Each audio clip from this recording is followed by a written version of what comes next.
पे सबसे बड़ी जो गलती कर रहे हैं वो आप क्या कर रहे हैं दोस्तों, मैं आपको बता देता हूं। जो हकीकत है, रियल है, वो मैं आपको बता रहा हूं।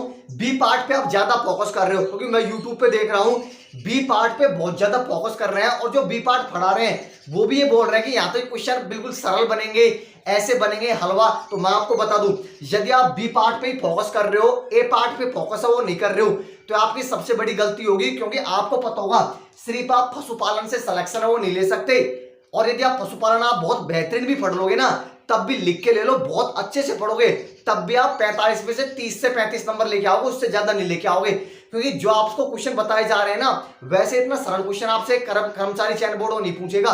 17.5 लाख से ज्यादा फॉर्म है। हमेशा दोस्तों उसका जो काम रहता है वो काम रहता है पेपर के अंदर ज्यादा से ज्यादा बच्चों को बाहर करना, पेपर थोड़ा सा कठिन बनाना।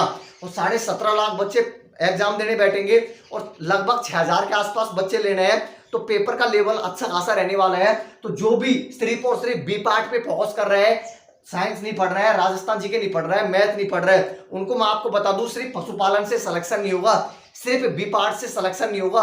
बी पार्ट भी पढ़ो, लेकिन उसके साथ साथ आपको ए पार्ट पर भी फोकस करना होगा, भाग ए पर भी ध्यान देना होगा।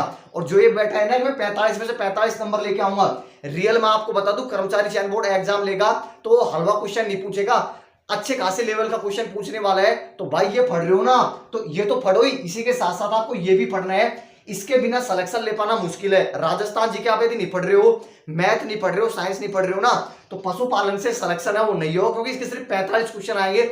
जब आप 45 क्वेश्चन आएंगे तो आप 30 से 35 ही करके आओगे, इससे ज्यादा नहीं करोगे। क्योंकि राजस्थान कर्मचारी चयन बोर्ड का पेपर का लेवल आपने सबने देख रखा होगा। तो आप एक गलती कर रहे हो ना, सिर्फ बी पार्ट पे फोकस कर रहे हो, तो ऐसा भी आपको नहीं करना है। और ऐसा भी नहीं करना है कि सिर्फ भाग ए पे ही फोकस करो, दोनों के दोनों साथ लेके पढ़ना। यदि आप नहीं पढ़ोगे ना, तो जो और पढ़ रहे हैं वो बच्चे सिलेक्शन ले जाएंगे, कहीं ना कहीं आप बाहर हो जाओगे। तो भाग बे पर भी आप ध्यान दो, और भाग ए पर भी आपको ध्यान है वो देना पड़ेगा, दोनों पे आपको फोकस करना पड़ेगा, तभी आप बहुत अच्छे नंबर है वो ला सकते हो।